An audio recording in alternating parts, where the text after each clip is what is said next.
ഈ ബദറിൽ വിജയിച്ചത് തൗഹീദാണ്, ബദറിൽ പരാജയപ്പെട്ടത് ശിർക്കാണ്.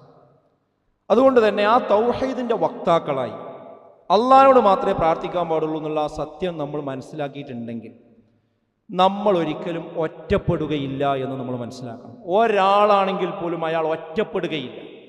സാങ്കേതികമായി ഒറ്റപ്പെടുമെങ്കിലും അയാൾക്കായിരിക്കും അവസാനം അന്തിമ വിജയമുണ്ടാവുക എന്ന ഉത്തമ ബോധ്യം നമുക്ക് വേണം. അതല്ലാതെ ഞാനിത് വിശ്വസിച്ച് ഞാൻ ഇതിൻ്റെ ആളായാൽ എൻ്റെ കുടുംബം എന്താ ചെയ്യുക, എൻ്റെ വാപ്പ എന്താ പറയുക, അയൽവാസികൾ എന്താ പറയുക, എൻ്റെ മഹൽ എന്താ എന്നെ ചെയ്യുക എന്നൊന്നും ഈ തൗഹീദ് ഉൾക്കൊണ്ട ഒരു വ്യക്തി അങ്ങനെ ഭയപ്പെടേണ്ട യാതൊരു കാര്യവുമില്ല. കാരണം വിശ്വാസികളെ സഹായിക്കുക എന്നുള്ളത് അള്ളാഹു ബാധ്യതയായി ഏറ്റെടുത്തിട്ടുണ്ട് എന്നാണ്.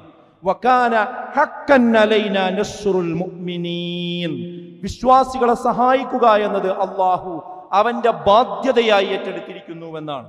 വലാ തഹിനു വലാ തഹ്സനു വഅൻതുമുൽ അലൗന ഇൻ കുൻതും മുഅ്മിനീൻ, നിശ്ചയമായി നിങ്ങൾ വിഷമിക്കുകയോ ദുഃഖിക്കുകയോ ഒന്നും വേണ്ടതില്ല.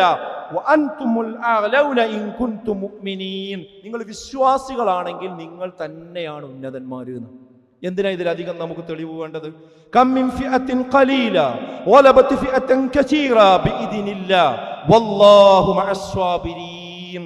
വിശുദ്ധ ഖുർആൻ പറഞ്ഞു, എത്രയെത്ര ചെറു സംഘങ്ങളാണ് വലിയ വലിയ സംഘങ്ങളെ അതിജയിച്ചിട്ടുള്ളത്. അള്ളാഹുവിന്റെ അനുമതിയോടുകൂടി അള്ളാഹു ക്ഷമാശീലരോടൊപ്പമായിരിക്കും.